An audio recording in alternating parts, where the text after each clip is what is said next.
On est ensemble pour une petite heure. On va parler aujourd'hui du sujet de notre second webinaire. Sans doute parmi vous, plusieurs ont assisté au premier, où on était vraiment sur la partie concept, business plan, ressources et essayer de se démarquer. On a vraiment souhaité créer cette série de webinaires pour justement aider les jeunes marques et puis également les porteurs de projets euh, qui se posent beaucoup de questions quand il s'agit de trouver un atelier pour fabriquer en France. Le premier module que l'on a déjà fait le mois dernier, euh, on va le reproposer. Attends, jour, voilà. On va le reproposer le 8 juillet prochain. Si certains avaient raté En fait, c'est une série de 3 webinaires. Le premier, c'est vraiment sur les enjeux et les prérequis du Made in France. On parle aussi, bien évidemment, de ce qu'implique justement un projet Made in France en termes de législation et aussi de comment valoriser les savoir-faire français et donc son ancrage autour de la fabrication française. Le deuxième, aujourd'hui, on va parler vraiment de l'idée au prototype. Ça veut dire que vous avez déjà votre concept de marque, vous avez bien évidemment fait votre business plan, qui est une grosse partie. Et donc là, on va se dire, bah, j'ai mon idée créative, j'ai mon concept, j'ai travaillé mes valeurs. Il s'agit de passer à l'étape de dessin des produits. Et puis, bah, on ne peut pas s'arrêter simplement à un dessin. Donc, les fameuses fiches techniques pour réaliser ses patronages et son prototypage. Et puis, le mois prochain, là, on fera un focus vraiment sur la recherche d'ateliers, les prérequis justement pour trouver les bons partenaires en fonction du paysage français. Donc, on vous expliquera tout ça. Et puis, essayer de justement trouver des partenaires gagnants, donc un peu les bonnes pratiques, les règles d'or pour développer une collaboration fructueuse et pérenne avec son atelier. Ça, ce sera le 17 juin prochain. Alors aujourd'hui, on est sur la partie création. Et on va juste rapidement, le sommaire de notre échange, rapidement vous représenter la maison, vous présenter aussi la plateforme des fabricants, et puis on va parler de grands points majeurs, la partie stylisme, et puis après la partie modélisme, prototypage. Voilà notre programme de l'heure qui suit. Donc rapidement vous redire, donc je suis avec Julie Delarue-Manichère qui collabore avec moi sur toute la partie communication. Et moi, je suis en charge de la maison du savoir-faire et de la création. On a un statut un petit peu spécifique puisqu'on a une mission d'intérêt général auprès des acteurs de la filière mode et habillement, ce qui signifie que toutes nos actions, nos services, nos outils, comme la plateforme, sont gratuits pour vous, pour l'ensemble des donneurs d'ordre, des marques, et puis aussi pour les fabricants afin d'être répertoriés et de présenter leur savoir-faire.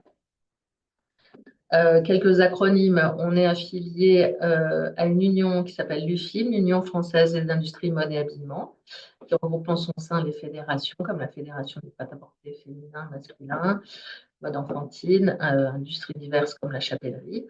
Et on est 100% nous financés et soutenus par le défi depuis la création de la maison en 2011. On a 4 grandes missions. La première étant, comme on est un acteur de la réindustrialisation, c'est de promouvoir les savoir-faire français. Et donc, on fait de la promotion des ateliers, de l'ensemble des façonniers, qu'il s'agisse de savoir-faire qui sont plus artisanaux ou à l'inverse de savoir-faire déjà très industrialisés. Pour faire cette partie de promotion et de valorisation, Julie, justement, écrit chaque mois des articles. On a un magazine en ligne que l'on vous invite à regarder. Ce sont des articles qui racontent la vie des ateliers, leur ADN, leur savoir-faire, leurs problématiques, les enjeux, les défis et puis leurs projets d'avenir. Et puis, on valorise aussi les fabricants à l'occasion de salons. On est sur tous les salons Première Vision en particulier. On sera sur le Blossom d'ailleurs début juin, là le 4 et 5 juin. Et donc là, on représente les façonniers sur les salons où malheureusement, ils ne peuvent pas tous se rendre. On a une deuxième mission qui est celle de faciliter la mise en relation entre, ben, justement, je le disais, les marques de mode et les ateliers. Et donc, on a un très bel outil qu'on va vous présenter, qui est notre plateforme des fabricants, qui répertorie l'ensemble des savoir-faire français. Et on a une mission très importante d'accompagnement des marques, c'est-à-dire qu'on gère chaque année à peu près 300 demandes de mise en relation en direct. Et donc, on conseille, encore une fois, les marques qui souhaitent trouver des fabricants en fonction de leur cahier des charges pour que justement il y ait des jolies collaborations qui se fassent marque fabricant. Et enfin, on participe à des projets structurants de la filière mode et luxe sur des sujets comme la préservation du savoir-faire, la promotion des métiers techniques et bien sûr les sujets de relocalisation. Donc la plateforme, je vous le disais, on va pouvoir retrouver l'ensemble des savoir-faire français. On a 580, un peu plus d'ailleurs, entreprises référencées. La plateforme, elle est sécurisée, c'est-à-dire que pour pouvoir y accéder, il faut créer un compte marque. On a plus de 550 marques utilisateurs d'Outils à ce jour, 24 000 connexions sur le site, ce qui est pour un site B2B assez important. La plateforme, on a voulu faire un outil qui soit performant. Donc, au global, on a plus de 200 critères de recherche que l'on peut cumuler, que l'on peut croiser, afin d'avoir des résultats qui soient très personnalisés et surtout pour que vous trouviez directement au sein de ces presque 600 entreprises référencées, une entreprise qui convienne, encore une fois, à vos attentes, à vos besoins. Donc concrètement, on répertorie 3 grands types d'activités. D'abord, les façonniers et les fabricants. Quand on parle de façonniers, c'est-à-dire des entreprises, des ateliers qui travaillent à façon, ça veut dire en sous-traitance pour vous.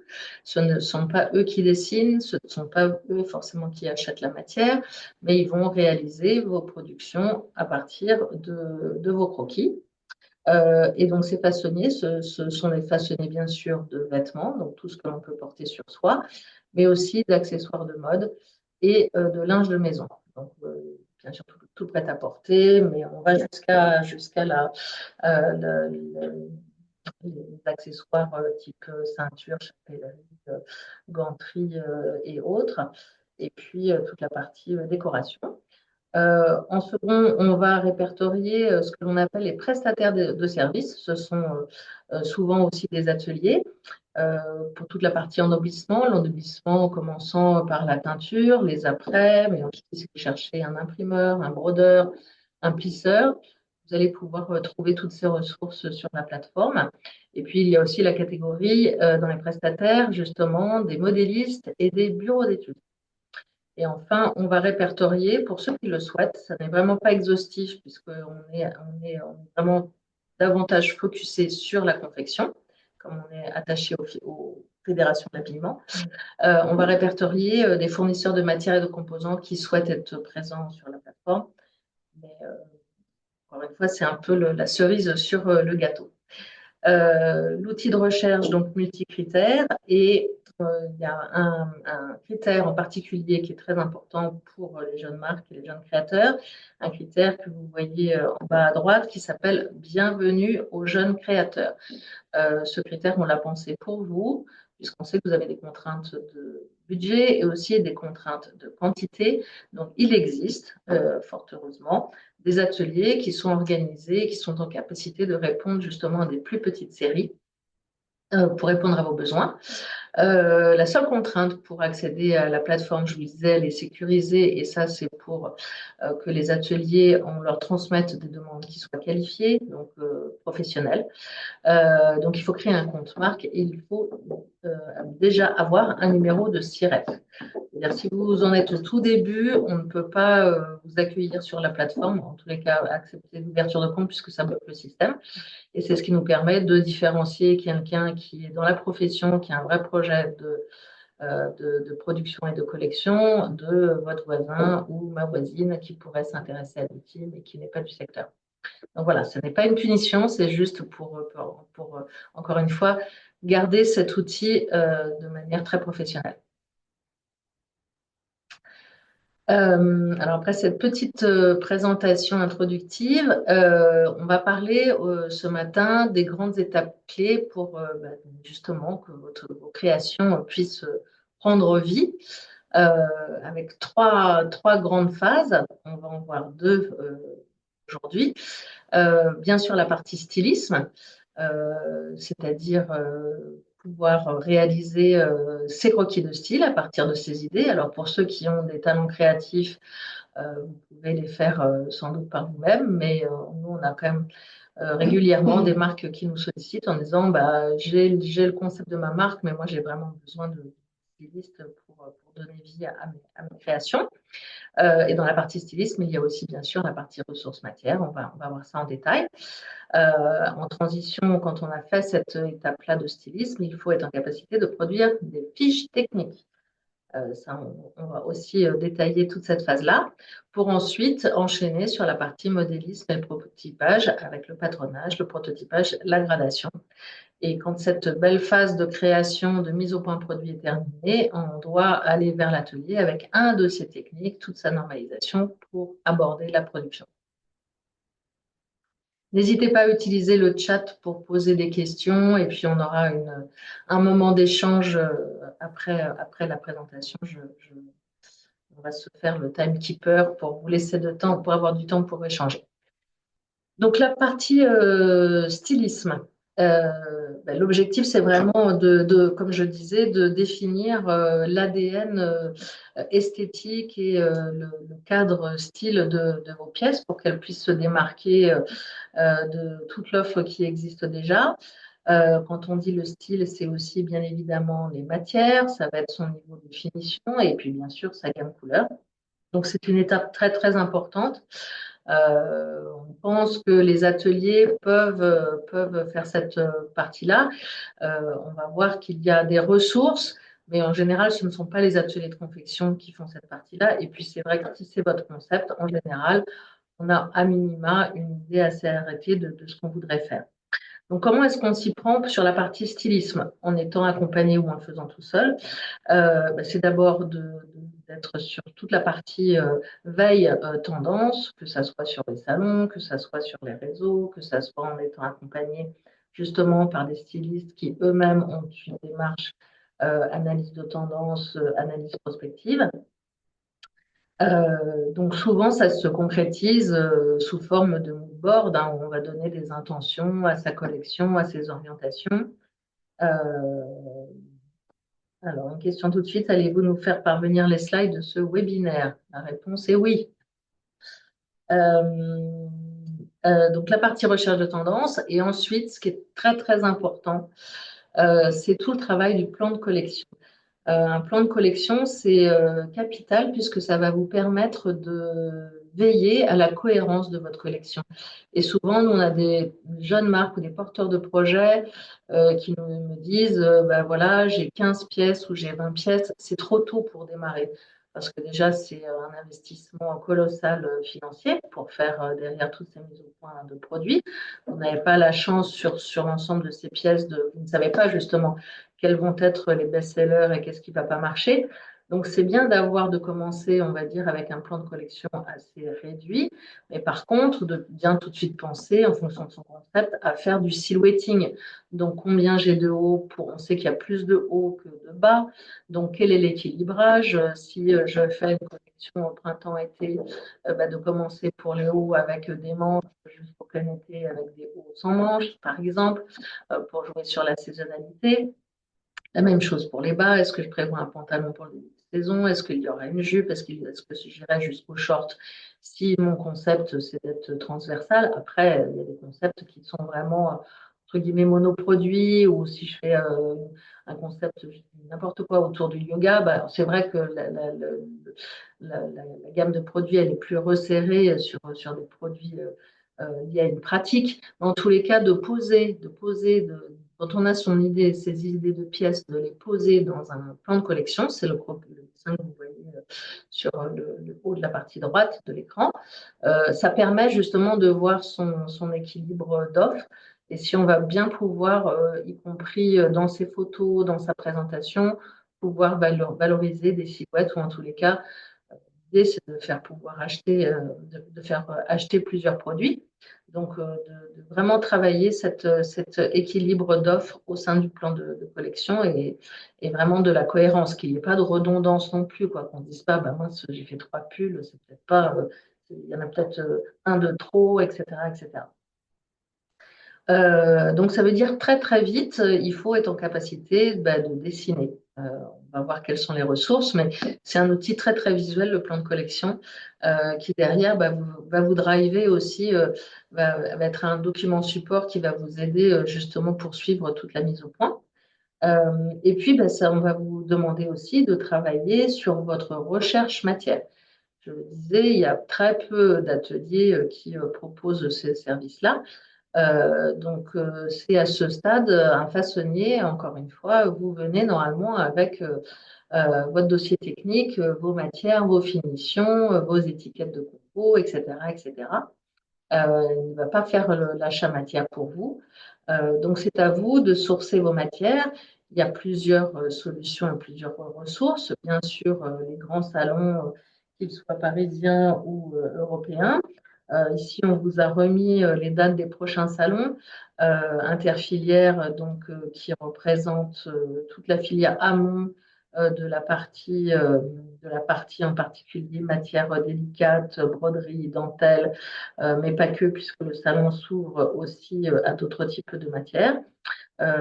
Donc, qui a lieu début septembre. Et puis, bien sûr, le grand salon Première Vision, mi-septembre à Villepinte, qui lui réunit tous les univers, la maille, bien sûr, le shirting, la maille, donc la maille t-shirt, la maille rectiligne pour le pull, le denim, le cuir. Enfin voilà, il y a vraiment tous les univers sur ce salon-là. Il y a beaucoup de forums de tendance qui peuvent aussi vous aider justement à donner des directions artistiques en termes de couleurs à votre collection. Et puis, y compris sur Première Vision et après d'autres acteurs, il y a aussi toute la partie dead stock, c'est-à-dire les fameuses collections de stock dormant, les invendus matières. Donc, il y a un espace réservé sur Première Vision qui développe beaucoup cette offre autour des stocks dormants. Et puis après, vous avez des acteurs spécifiques qui proposent des stocks dormants, comme, je ne sais pas si vous les connaissez, comme, comme Nona Source, qui, lui, a la spécificité de proposer des stocks dormants de matières des grands acteurs du luxe. Puisque la source a été au début justement une aventure qui était soutenue par LVMH. Vous avez un acteur FitCop qui, lui, une start-up. Oui, une start-up du Rhône-Alpes. Et qui au début était focusé sur la région pour récupérer justement toutes les fins de rouleau des fabricants de tissus français, exclusivement français, donc Maille et Schneiderham, et qui est en train de s'ouvrir à la France en entier et qui va bientôt ouvrir des bureaux à Paris et qui est présent sur beaucoup de salons. Donc ça, il ne faut pas hésiter à les contacter puisque là, ça vous assure matière française, tout est archi-tracé. Matière française, et après, vous pouvez faire de la confection française. Adapta, qui est le même type de structure, mais réservé au cuir. Et enfin, Uptrade, qui est une quatrième structure. Alors, eux qui ont des stocks dormants, matière française et européenne. Ils ne sont pas 100% made in France. Mais ils ont aussi un catalogue de matières assez important. Donc ça vous permet, par rapport à vos prix de revient, par rapport justement aussi à vos investissements, d'avoir accès à des acteurs qui permettent d'avoir des prix tissus assez attractifs et surtout qui acceptent des petites quantités, puisqu'on sait que sur les salons textiles, il y a aussi un sujet sur les minimums de métrage de quantité pour se fournir. Donc voilà, vous avez à la fois les salons d'inspiration et où vous pouvez vraiment voir l'ensemble des acteurs. Il ne faut pas hésiter à aller sur les stands, même quand on démarre. Et puis justement, les ressources de Zstock. Alors, qui est-ce qui va pouvoir prendre en charge la partie stylisme? Je le disais, pour certaines marques, qui à la tête sont les créateurs et qui ont talent de styliste, ça peut être vous, mais ça peut être aussi des stylistes indépendantes que l'on répertorie également sur la plateforme. Vous pouvez faire appel, et c'est assez intéressant, directement à une styliste modéliste, c'est-à-dire que derrière, elle va pouvoir, alors bien sûr, elle va vous faire la création, mais elle va faire la création en pensant bien évidemment à toute la partie réalisation, donc mise au point, patronage, prototypage. Et puis, vous avez sur la plateforme aussi des bureaux de création. Ce sont des structures d'accompagnement qui, à partir de votre concept, vont vous donner des directions en termes de création de produits, vont vous faire toute la partie mise au point et certains peuvent même aller jusqu'au suivi de production et vous recommander des ateliers ou aussi avoir des capacités de faire des petites productions. Mais ce sont d'abord des bureaux de création et après, par extension, ils peuvent aller jusqu'à la fabrication. En aucun cas, c'est très très rare qu'un atelier propose ce service-là. Ils n'ont pas forcément ces compétences-là. Donc, encore une fois, si vous n'êtes pas styliste vous-même, c'est hyper important de se faire accompagner sur cette partie-là. Et d'une, pour vous démarquer, hein, si c'est pour produire le énième t-shirt qui est déjà sur le marché, ça n'a aucun intérêt. Donc, c'est bien d'incarner vos valeurs, votre concept en proposition produit et de rendre un produit désirable. C'est un peu ce qu'on pouvait reprocher à un moment à la fabrication Made in France, où beaucoup de marques sont allées vers des produits intemporels et finalement qui se ressemblent un peu tous. Et du coup, ça ne suffit plus parce qu'il y a un tel engouement pour le Made in France. Si on dit dans son concept, mes valeurs, c'est d'être éco-responsable, engagé, RSE et production française, ça ne suffit plus. Et si c'est pour faire des produits intemporels, c'est une très bonne démarche, mais il faut que le produit il soit appétissant et qu'il donne envie d'être acheté. C'est bien d'être durable, mais ne pas oublier d'être désirable, surtout en ce moment. C'est assez difficile pour l'ensemble des marques de se démarquer. Et puis, pourquoi c'est important de se faire accompagner, c'est de faire en sorte que le produit il soit réalisable et surtout rentable. Ça, c'est un vrai sujet, c'est-à-dire qu'en général, quand on est en création, on a envie de mettre beaucoup, beaucoup d'ingrédients style, et après, on se retrouve avec un produit un peu couteau suisse où il y a trop de codes et ça va être trop compliqué de le réaliser ou trop coûteux. Donc ça, un bon accompagnement peut vous permettre justement de travailler sur la justesse style du produit. Et puis après, c'est pareil, un atelier ne va pas travailler avec un croquis que vous avez sur. Tu l'acceptes? Non. Euh, Excusez-moi. Voilà. Euh, donc, oui, c'est important d'avoir des outils qui soient techniques, qui soient conformes aux attendus derrière en atelier et surtout d'avoir des propositions complètes. Et c'est vrai que j'ai le sentiment qu'il y a un peu une méconnaissance de ces outils-là. Oui, je le disais, un atelier ne va pas travailler comme ça, à partir d'un dessin comme ça que vous auriez fait sur une feuille. Il a besoin de choses assez précises pour simplement vous faire une cotation et vous faire un devis. Hein. Euh, et donc, par rapport à ça, sur la plateforme, on a différentes ressources. Là, vous voyez l'outil de recherche avec les différents critères dont on parlait. Et donc, toute la partie stylistique, elle est dans les prestataires de services. Vous voyez la démonstration en même temps. Alors la plateforme, elle est interactive avec un affichage dynamique instantané. Donc dès que vous avez un critère qui est sélectionné, ça vous redonne instantanément les résultats recherchés. Et puis après, vous voyez dans les services, quand on a un critère service, euh, vous avez des ressources en termes de stylisme, en termes de modélisme, y compris si vous cherchez, si vous avez une collection à base d'imprimés, ou vous avez besoin de créer un dessin, un all-over ou un motif placé. Vous avez aussi certains prestataires qui sont répertoriés. Et après, on y reviendra. On a la partie bureau d'études pour la mise au point du produit. Alors, achat matière et fourniture, c'est certainement pas pour les jeunes créateurs, mais c'est un critère que l'on a. Ce sont les fabricants qui, pour leurs grands donneurs d'ordre ou leurs clients plus fidèles ou avec le plus de quantité, font ce service de full service, c'est-à-dire qu'ils vont acheter les matières pour vous. Mais encore une fois, ce sont liés aux grands acteurs. Par contre, ce qu'il faut faire, c'est filtrer. Julie, si tu veux bien mettre bienvenue aux jeunes créateurs, vous avez aussi ce filtre-là, ça vous permet. Là, voilà, on était à 185, là, on passe à 95. On a perdu plus d'une centaine au passage.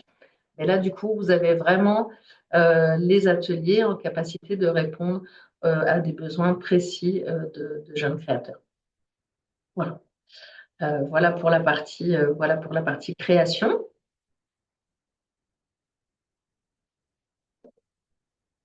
Euh, et ensuite, sur la partie document final, avant qu'on passe au modélisme, il faut faire justement, je l'évoquais, la fiche technique. Euh, donc, une fiche technique, concrètement, qu'est-ce qu'on va y retrouver?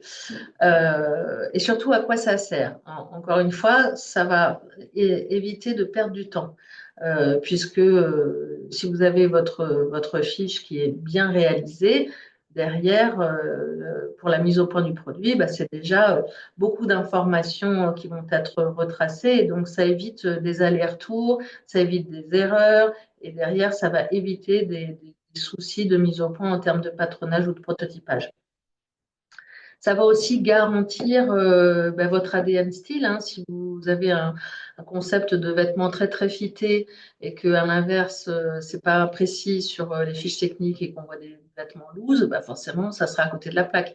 Donc, c'est l'idée d'avoir justement ce rendu qui soit très fidèle par rapport à ce que vous visualisez, que vous pouvez incarner de votre marque en termes de produits. Et puis, bah, forcément, ça facilite la mise au point du produit. Donc, c'est un outil très, très important. Et qu'est-ce qu'on va y retrouver? Ben, en fait, ça va expliquer toute la construction, tous les détails de votre produit. C'est un peu la carte de visite, c'est l'ADN de produit par produit de chaque pièce. On va vous demander d'avoir ce qu'on appelle un dessin technique. C'est pour ça qu'à un moment, une styliste modéliste peut vraiment vous aider à faire ça ou un bureau de création. On va avoir le produit en couleur, toujours en aplat, de face, de dos. On peut montrer des intérieurs, on peut faire des zooms avec des photos pour montrer un peu le look, le type de portée que l'on souhaite. On va venir légender chacune des parties importantes, la poche si elle est passe-poilée, si il y a un entoilage à l'intérieur de la veste, combien de boutons, quel type de patte de boutonnage, etc., etc. En fait, tout doit être précis et légendé. Et puis, ce n'est pas la partie la plus facile, mais de donner les grandes mesures principales. Donc, la carrure, la hauteur, la largeur, euh, euh, les, encore une fois, devant dos, les manches, etc., la hauteur de poche, comment est-ce qu'on les positionne. Voilà, vraiment toutes les informations qui vont permettre de faire un patronage adéquat. Et on va vous demander aussi de mettre votre gamme couleur, les correspondances Pantone, de mettre toutes vos finitions. Donc, il faut que vous trouviez aussi vos boutons, vos zips, vos fermoirs, etc., etc. Bah, toute la partie étiquette. Si, je ne sais pas, moi, vous voulez faire un petit drapeau bleu, blanc, rouge quelque part, où est-ce qu'il va être mis? Votre étiquette de marque, bien évidemment. Où est-ce que vous voulez mettre l'étiquette de compo, etc., etc. Enfin, vraiment, vous êtes pilote de vos produits. Et donc, c'est à vous de préciser l'ensemble de ces caractéristiques. Et donc, une fois que cette phase-là est terminée, on est déjà bien avancé après pour la partie réalisation. Et souvent, on nous consulte en disant, bah oui, j'ai des idées de dessin, mais voilà, moi, je cherche un atelier. En fait, ça ne sert à rien, c'est une perte de temps. Tant que cette étape-là n'est pas faite, vous n'allez pas pouvoir avancer beaucoup, hein, parce que les ateliers ne peuvent pas savoir ce que vous avez en tête. Donc, vraiment, faites-vous accompagner par différentes ressources que l'on a évoquées. Et donc, bah, pour y arriver, un peu un sum-up de ce que l'on vient de dire, c'est d'abord la partie recherche créative, pardon, les modèles et puis la cohérence de collection avec le plan de collection que l'on a abordé, les fameux dessins techniques, et puis toutes les annotations, les mesures, les légendes, etc. Une fois que vous avez fait ça, qui a bien été effectivement validé, enfin voilà, vous avez tout, on peut commencer à trouver les ressources de mise au point. Alors, si vous avez choisi de travailler avec une styliste modéliste, bah, quelque part, c'est assez simple parce que derrière, ça va être la suite. Mais après, si vous avez dans votre entourage des stylistes très brillants qui ont une très bonne approche de tendance et pour vous, c'est le point le plus important, ben, vous pouvez prendre une styliste et puis après, chercher ben, directement un bureau d'études ou une structure de modélisme prototypage. Donc, cette deuxième phase, là, on va vraiment réaliser la mise au point du produit. Vos fiches techniques, elles vont être étudiées. Et comment est-ce que ça se passe? Il y a un peu trois grandes étapes. Certains bureaux d'études le proposent, faire ce que l'on appelle du moulage. C'est-à-dire, on va réaliser le vêtement directement sur le mannequin avec une toile pour voir un peu comment est-ce que ça pourrait prendre corps. Souvent, c'est pour des pièces complexes où il peut y avoir beaucoup de sections, des pinces, ça peut être lié à des drapés ou lié au travail de la fluidité ou le travail du biais. C'est des techniques qui sont bien évidemment utilisées en haute couture. Tous les mises au point sont faits sur moulage parce que les créateurs de ces belles maisons, eux, dessinent et proposent des croquis. Ils n'ont pas forcément la partie fiche technique. Donc, vous pouvez trouver des bureaux d'études qui peuvent, sur des produits un peu complexes, vous proposer du moulage. En tous les cas, c'est une technique de mise au point. On va dire que la grande majorité pour la mise au point, c'est le patronage. C'est-à-dire qu'on va travailler sur votre fiche technique et on va réaliser le patronage de la pièce. Alors, en fonction des savoir-faire et en fonction des ateliers, il y a des ateliers en particulier sur la région parisienne qui sont des ateliers très artisanaux qui font encore du patronage à la main. Après, la grande majorité fait plutôt le patronage directement sur CAO. C'est ce que vous voyez là sur le petit écran à gauche. On va partir de votre fiche et on va définir l'ensemble des morceaux qu'il va falloir assembler et donc créer pour réaliser votre pièce. Donc, le poignet, par exemple, le col, le devant, si c'est une chemise, bah, devant gauche, devant droit, le dos, etc. Donc, chaque pièce va être présentée comme ça à plat, de manière vectorisée.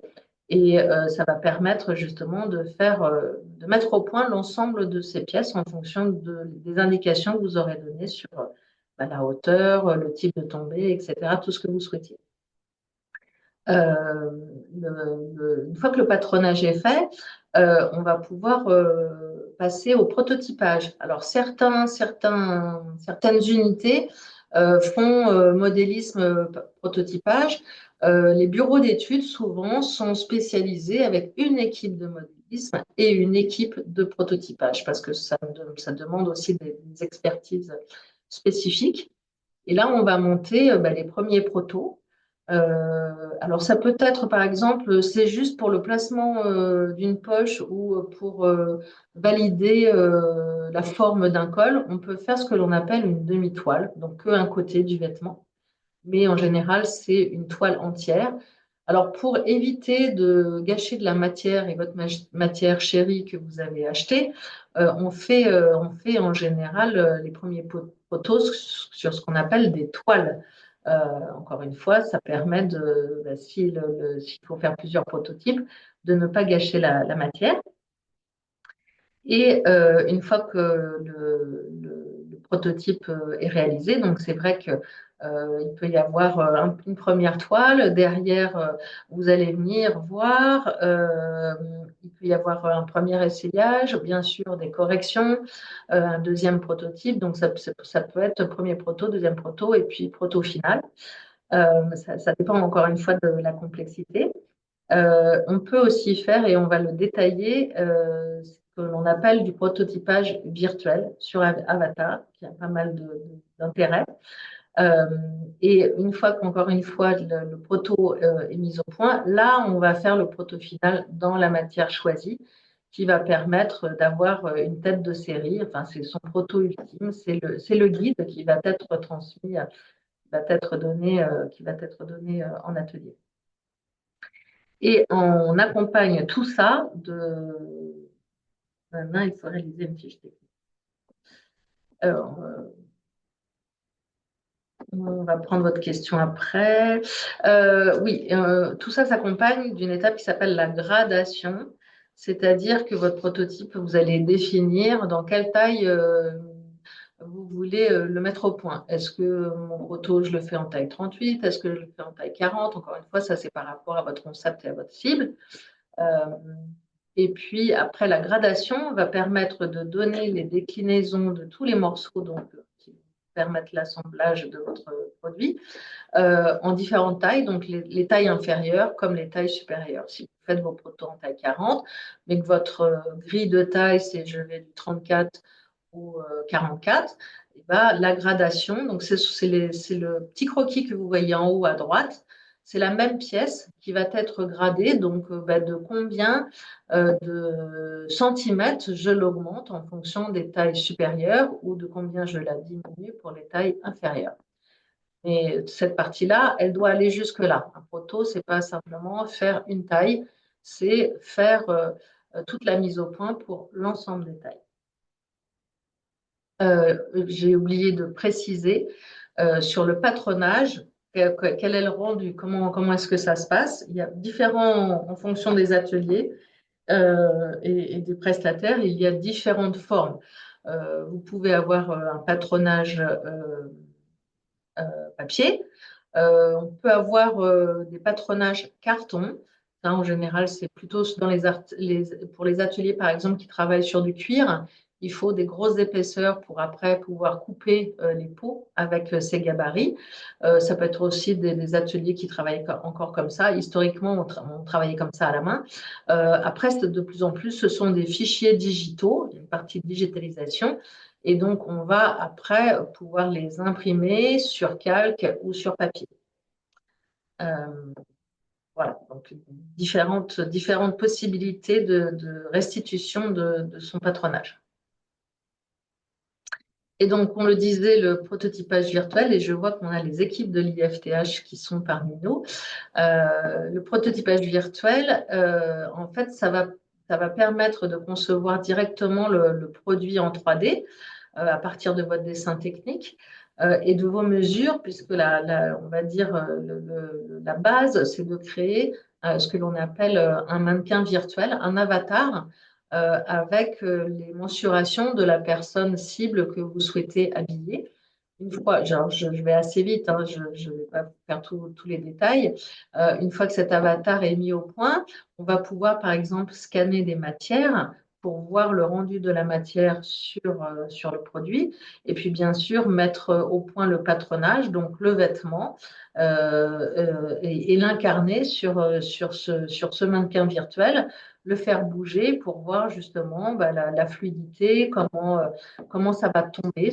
Voilà. S'il y a une encolure qui est trop dégagée, s'il faut la revoir, justement s'il y a un souci sur l'ensemble de la morphologie, la silhouette, s'il y a un problème de longueur, s'il faut diminuer, etc. Et donc, on peut avancer beaucoup de mises au point directement, on va dire, à l'écran, bien sûr avec des logiciels et des personnes formées. Alors, c'est vrai que dans les ateliers, toute la partie bureau d'études avec prototypage virtuel, elle se développe. Et pour les Parisiens, il y a ici à Paris, l'IFTH a un atelier qui s'appelle une structure, pardon, oui, qui s'appelle le Lab IFTH et qui fait de la mise au point spécifiquement en prototypage virtuel, avec bien évidemment pas mal d'avantages, puisque vous voyez rapidement le rendu final de vos créations. On fait moins de prototypes, donc du coup, c'est du temps économisé et c'est surtout plus écologique puisqu'il y a moins de gaspillage et d'aller-retour sur les mises au point de toile. On peut faire aussi, certains acteurs utilisent le prototypage virtuel justement pour des hauteurs de poche, pour définir un col, encore une fois, une longueur, ou pour poser un motif, ou pour visualiser un rendu matière. Genre, j'ai sourcé ça comme matière, j'ai mon dessin. Il faut beaucoup se projeter quand on est sur la phase de création. Donc ça permet une visualisation directe de vos créations sur l'avatar. Et puis, le prototypage virtuel, il est aussi intéressant. On a plusieurs acteurs qui justement utilisaient cette technique-là dans les jeunes marques parce que ça va vous permettre de présenter une collection alors que vous n'avez pas encore fait la production. Vous pouvez donner vie à vos produits justement sur mannequin en virtuel. Et puis, ça vous donne des outils visuels, soit pour lancer une précommande ou soit pour commencer à communiquer sur les réseaux sociaux. Voilà. Et donc, c'est un peu l'évolution de toute la partie prototypage classique que l'on connaissait avant et qui a toujours cours, hein, bien évidemment, mais qui est en développement.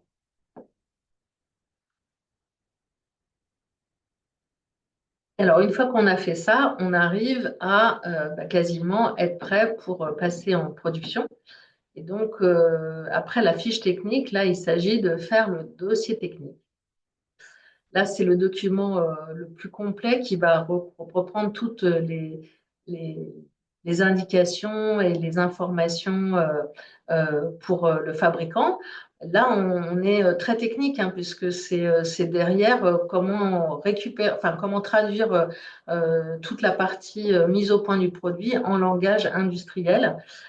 Et puis, c'est s'assurer que derrière vos pièces, vous voyez donc là les patrons sur papier, elles sont à la taille de la coupe, parce qu'après, ça sera le troisième webinaire, mais on parlera en atelier de la partie préparation de la matière, de la coupe et de la confection.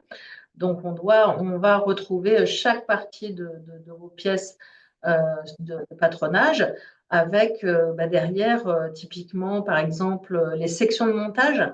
Donc, à quel moment on doit couper, le type de couture, les valeurs de couture, si c'est la valeur entre le début de la couture par rapport au début du tissu, donc ce qu'on va rentrer à l'intérieur. Vous devez préciser le type de couture que vous voulez mettre, hein, si c'est du surjet, si c'est de la couture anglaise, etc., etc. Bien sûr, le tableau de mesure pour que derrière, en coupe, on fasse les différentes mensurations dont vous avez besoin.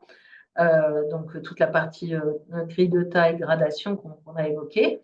La nomenclature, donc vos zips, vos boutons, etc. À nouveau, tout ça doit être répertorié.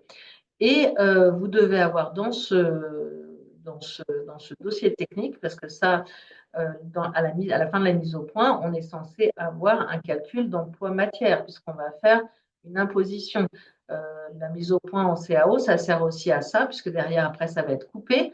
Donc, c'est dans votre métrage de tissu, combien de morceaux vous allez pouvoir placer le plus le plus efficacement possible. Oui, merci Julie, le plus efficacement possible pour qu'il y ait le moins de chute. Qu'il y ait le moins de chute c'est pas on prend son métrage de tissu et on met la pièce en plein milieu, hein.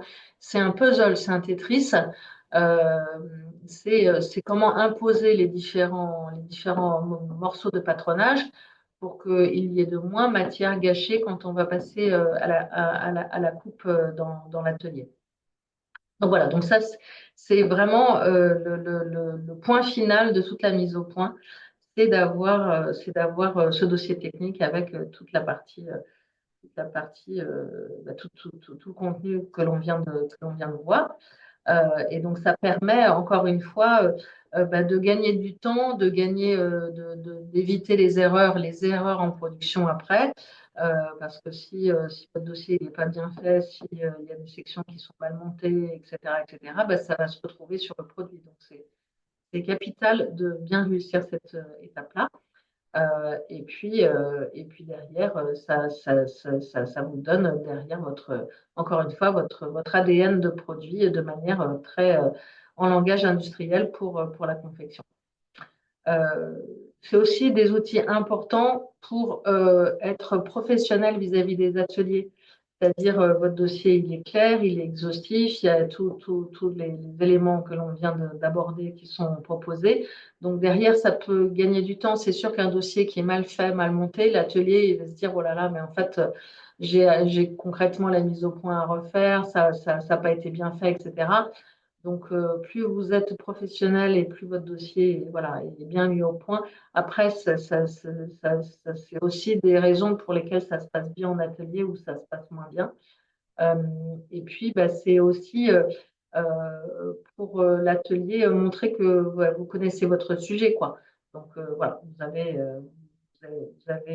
même si vous êtes une jeune marque, voilà, vous connaissez les codes, encore une fois, de l'industrie. Euh, et de la partie confection. Et vous avez donc les supports attendus. En tous les cas, il faut travailler comme ça.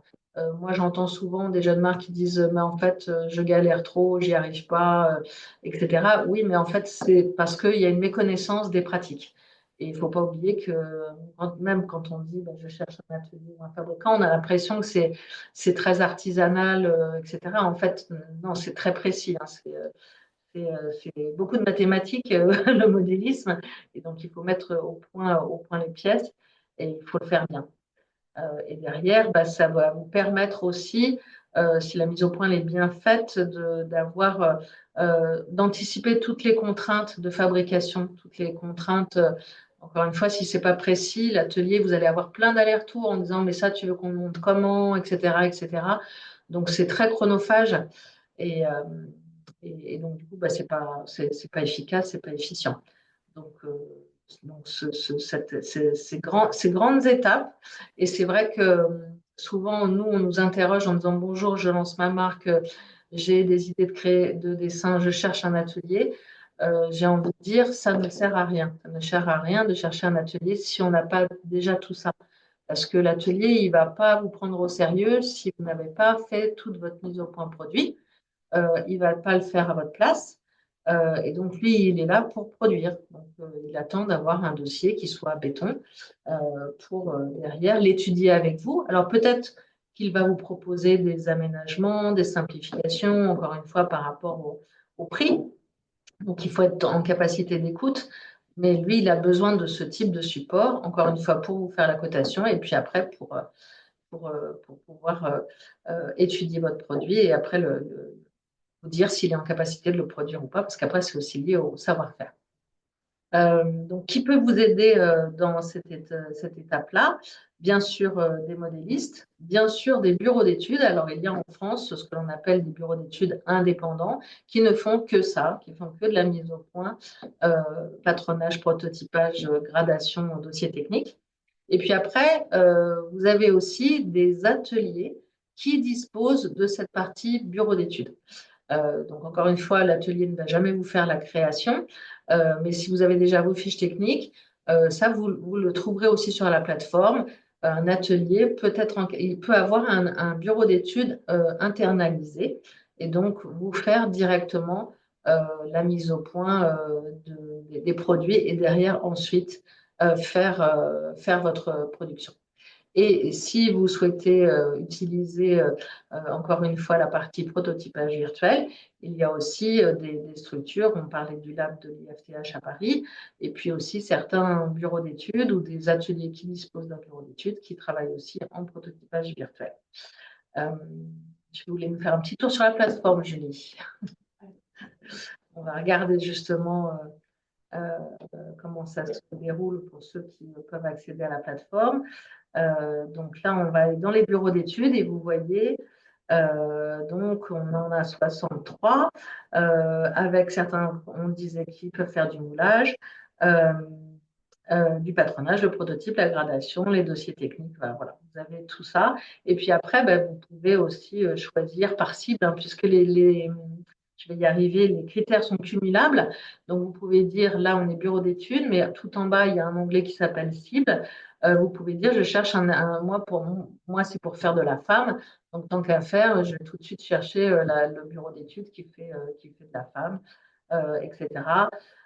Ou je voudrais un label ou travailler par niveau de gamme. Ou voilà. Après, il y a différents. Ou je cherche, je suis dans telle région, tiens, quelles sont mes recherches dans ma région. Encore une fois, tous les critères sont cumulables pour vous accompagner et vous aider à vous donner la bonne réponse dès le départ. Et donc après, si on va dans l'onglet, si tu fais réinitialiser, on n'est plus dans les prestataires, mais on regarde les fabricants. Vous voyez, voilà, on peut faire ça avec service bureau d'études. Et là, vous n'allez voir que des ateliers qui ont un bureau d'études. Et après, vous cochez aussi bienvenue aux jeunes créateurs, comme ça, vous êtes directement dans les bons ateliers et vous allez avoir les ateliers qui ont ce service-là complémentaire.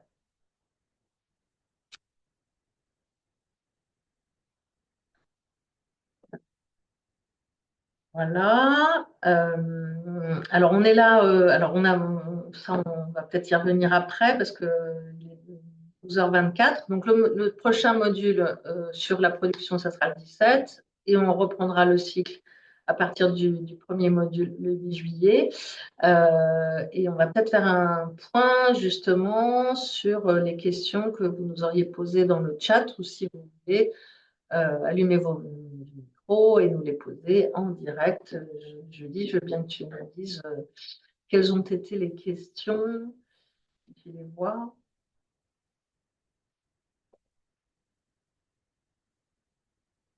Alors, bonjour.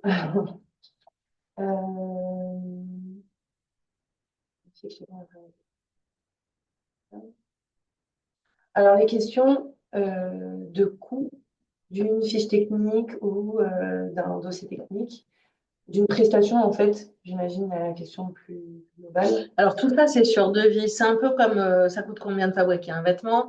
On a déjà évoqué ça sur le premier webinaire. Tout ça va dépendre de vos créations. Donc, à chaque fois, c'est des devis qui sont spécifiques. Ce qui paraît normal, hein, puisque si vous avez demandé une pièce à manche, un trench par exemple en modélisme, par rapport à l'inverse, je veux faire un débardeur, c'est pas le même travail de mise au point. Donc, nous, on ne s'engage pas sur les devis. Il faut demander des devis, hein, ce sont des prestataires. J'ai envie de dire, c'est comme si on disait, et c'est vrai que c'est un vrai sujet, hein, comme si on disait quand on va dans une boulangerie, ça coûte combien un gâteau de faire un gâteau, voilà, en fonction de ce qu'on met, ganache, pas de ganache, des fruits, pas des fruits, les gâteaux ne sont pas au même prix.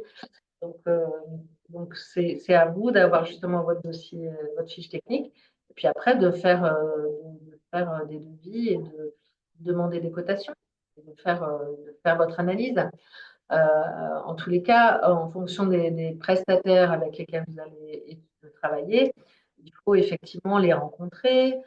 Si c'est sur la partie BE avec un atelier intégré, il faut aller visiter l'atelier, mais même si c'est un bureau d'études indépendant, il faut visiter, il faut rencontrer, il faut voir si le feeling va bien marcher.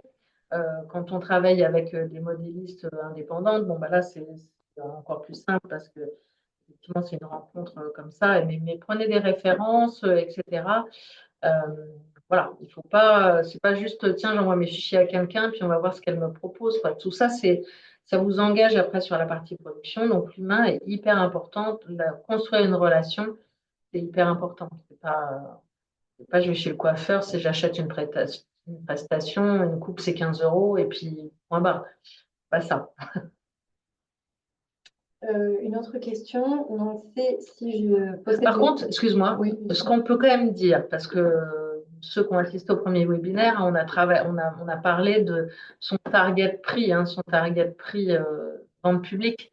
La mise au point, en général, c'est un ordre d'idée, une mise au point produit, la partie modélisme, c'est entre 2 et 3 fois votre prix de production. Donc, c'est supérieur. Donc, si vous avez un target je sais pas moi, un produit en confection à 40 euros, bah, ça va vous donner une indication de ces minimums entre 80 et 120 euros. Voilà, c'est une règle un peu, pas scientifique 100%, mais c'est souvent ça. moyenne. Ouais, c'est une moyenne de x2, x3. Donc la question, donc, si vous avez déjà un patronage mais que vous souhaitez le retravailler, Oui. vous pouvez bien évidemment aller voir justement le modéliste ou un bureau d'études. Et c'est ce dont on parlait tout à l'heure, justement, des demi-toiles. Par exemple, si c'est qu'une partie du produit de votre, oui, du produit que vous voulez retravailler, mais en fait, il peut travailler sur une partie du produit et refaire votre patron pour que ce soit plus, enfin, que ça corresponde à votre demande. Et après, ça implique, même une correction de patronage, ça implique de refaire un dossier technique. Une correction. Oui. Enfin, Oui, il faut refaire le dossier avec la correction.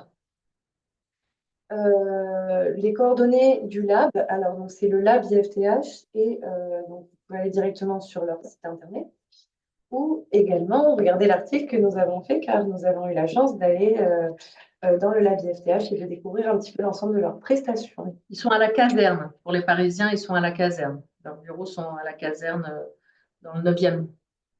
Le lieu qui réunit beaucoup de jeunes marques ancrées sur l'éco-responsabilité, qui travaillent sur des concepts de mode durable.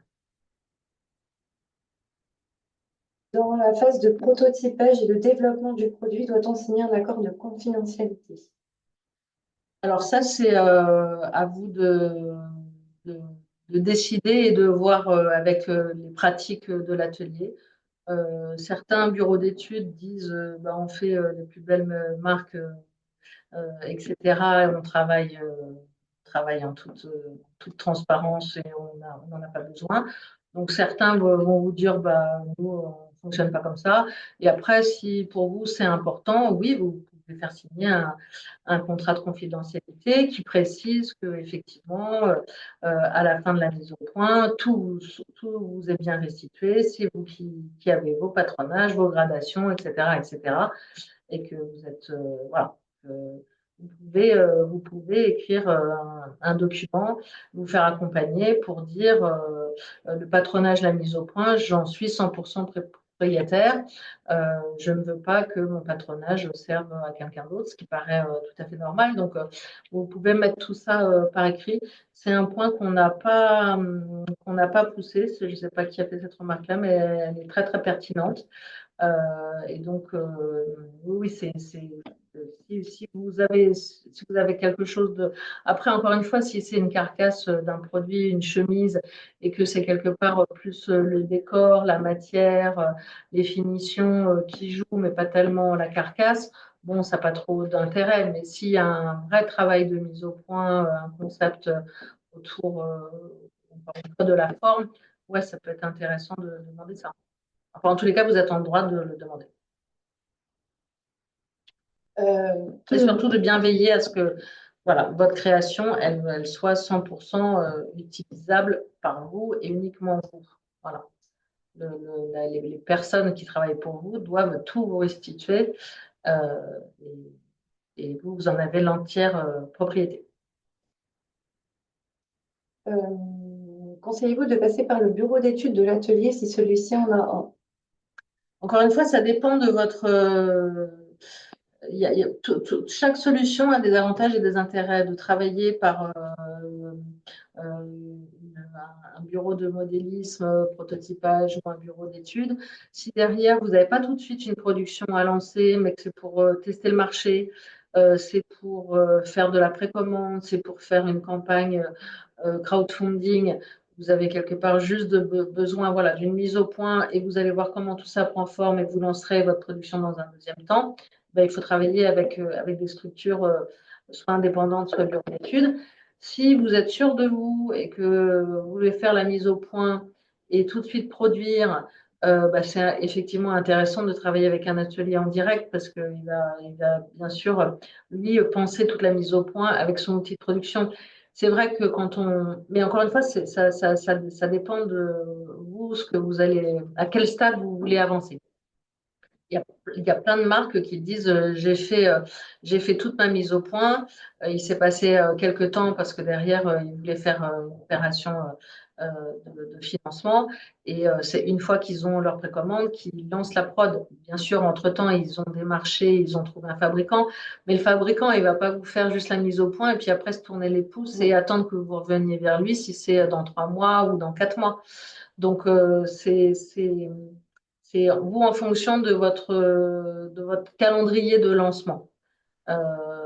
Et puis après, certains disent aussi, moi, je ne veux pas faire parce que l'atelier va vous demander, donc non seulement vous aurez acheté vos métrages de tissu, et il va vous demander de payer des acomptes de production, ou voire 100% de la production hein, dès le début. Hein. Donc, c'est aussi des investissements financiers. Donc, certaines marques préfèrent dire, bah, je fais mes mises au point, je teste sur les réseaux, je vois comment ça part, quelles sont les premières ventes, et là, simplement, je déclenche. Donc, c'est en fonction de la manière dont on pilote sa marque. Euh, il n'y a pas de, il y a pas de mauvaise solution. Enfin, en tous les cas, les deux systèmes ont leurs avantages. Euh, ça dépend encore une fois de comment est-ce que vous voulez avancer, comment vous naviguez votre stratégie et voilà, vos lancements produits. Alors non, on ne peut pas créer un compte sur la plateforme sans numéro de tirette. Oui. Donc, comme le disait Sylvie tout à l'heure, c'est un outil professionnel et le gage, entre guillemets, du professionnalisme de l'acteur qui peut créer un compte sur la plateforme passe par nous, par le numéro de tirette et ça bloque le système. Ça permet d'avoir des demandes qualifiées avec les différents professionnels qui sont sur la plateforme et de ne pas perdre de temps, entre guillemets. Après, voilà, donc, on va dire que l'accès est bloqué à ce niveau-là. Après, à un moment, si vous entreprenez, même payer une facture chez un façonnier ou un bureau d'études, etc., on va vous demander une structure d'entreprise. Quoi. Vous n'allez pas payer ça sur vos données personnelles. Ça devient, enfin, voilà, c'est un truc professionnel. Donc, si vous avez un vrai projet de création, à un moment, vous allez créer une structure, ne serait-ce qu'une structure de statut auto-entrepreneur. Mais en étant auto-entrepreneur, vous avez un SIRET. Donc, tous ces gens-là, tous ces prestataires, il faut montrer votre sérieux et votre capacité à pouvoir financer tout ça. Donc, c'est vrai que ça rassure tous les acteurs de se dire, bah oui, ils ont quand même une structure juridique, quoi. C'est pas, vous n'êtes pas un particulier. Ça va rassurer personne. Hein, si c'est, bah, je fais ça, c'est un peu un hobby et je fais ça sur mes données personnelles, mais ça ne marche pas trop comme ça non plus. Hein. Et dernière question, peut-on passer par un freelance plutôt qu'un bureau d'études pour le dossier technique? Oui. Une modéliste. Alors oui. Alors vous pouvez avec quand même le fait de s'assurer. Et ça c'est compliqué parce que quand soi-même on n'est pas technique, malheureusement, et nous on est assez vigilants, il y a des acteurs, des prestataires qui disent oui, oui, je suis modéliste, mais en fait, qui ne savent pas vraiment faire tout ce travail de dossier technique avec les sections et tout ça. C'est-à-dire que ça reste un dossier très, très léger. Donc, soyez vigilants avec, en tous les cas, maintenant, vous savez tout ce que vous pouvez exiger dans un dossier technique, de demander à la personne, voilà, moi j'ai besoin de ça, ça, ça, ça, ça. Vous pouvez le faire ou pas le faire. On voit beaucoup sur les salons des jeunes marques qui disent j'ai un proto, mais en fait, il faut le refaire, la mise au point, elle n'a pas été bien faite. Voilà. Et alors, encore une fois, ce n'est pas un jugement parce qu'il y a des gens très, très bien dans les prestataires freelance. Il y a aussi des personnes qui disent je sais faire ça, mais concrètement qui ne savent pas vraiment le faire. Donc, prenez vos renseignements et soyez ferme dans votre cahier des charges. Encore une fois, c'est pas genre je vous donne ma voiture, je vous donne les clés et allez faire un tour. Hein. C'est vous qui êtes au volant et vous vous faites accompagner, mais la personne elle est sur le siège passager, c'est vous qui conduisez. Pilotez votre truc. Hein. Donc, bon, j'imagine que du coup, tu as un peu répondu, mais comment s'assurer des compétences d'un freelance? Bah, c'est effectivement déjà Oui. vous acculturer au sujet. Donc, c'est pour ça que là, on vous a donné quelques clés. Mais après, il y a énormément de sites internet, de formations aussi, qui peuvent Oui. au moins vous donner une idée de l'attendu. En fait, la prestation, qu'est-ce que j'aurai une fois qu'elle sera terminée? Et donc, quels sont les éléments obligatoires pour avoir un dossier technique qualitatif et donc pouvoir aller me présenter en atelier. Mais après, c'est aussi dans le contact, etc. On parlait d'humain tout à l'heure, ça rentre là-dedans aussi. C'est dans les références aussi. Vous pouvez demander les références de marque pour lesquelles des mises au point de produits ont été faites. Vous pouvez demander à avoir des dossiers. Voilà, comment est-ce que vous travaillez? Est-ce que vous pouvez montrer euh, les supports techniques que vous travaillez, que vous avez réalisés? Alors, c'est sûr que vous travaillez avec des bureaux d'études intégrés en atelier, des équipes type l'IFTH.